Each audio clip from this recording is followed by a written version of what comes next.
అదే RTV app వార్తల్ని క్షణాల్లో చదివే అవకాశం ఉంటుంది. ఒక న్యూస్ పేపర్, ఒక టెలివిజన్ ఛానల్ మీ చేతుల్లో ఎప్పుడూ ఉంటాయి. పేరు వెంకటనారాయణ. నేను NHFDCకి లోన్కి అప్లై చేసుకున్నాను.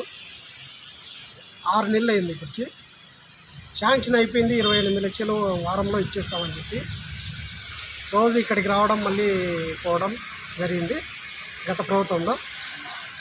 ఎలక్షన్ కోడ్ అని చెప్పి నిలిపేసినాము అని చెప్పినారు.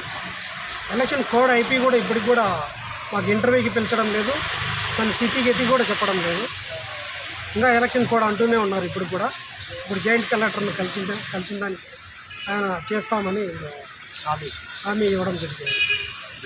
మాకు న్యాయం చేసి NHFDC లోను మాకు శాంక్షన్ చేయాలని మనస్ఫూర్తిగా జేసీ గారికి కోరుకుంటున్నాను. నా పేరు మోహిత. నేను NHFDC లోన్కి అప్లై చేసి 6 మంత్స్ అవుతుంది. నాకు ఇంతవరకు ఏం కూడా ఇన్ఫర్మేషన్ ఇవ్వలేదు. ఇప్పుడు జాయింట్ కలెక్టర్ గారి దగ్గరికి వచ్చి నా సమస్యను విన్నవించుకుంటున్నాము. వెంటనే సార్ అధికారులకి విన్నవించి మాకు వెంటనే న్యాయం చేయాలని కోరుకుంటున్నాను. రావడం చూసి సారే మా దగ్గరకు వచ్చి మాకు న్యాయం చేస్తాను అని చెప్పడం జరిగింది. సార్ చేస్తాడని కోరుకుంటున్నాను. పెద్ద మనసుతో ఆశిస్తాను.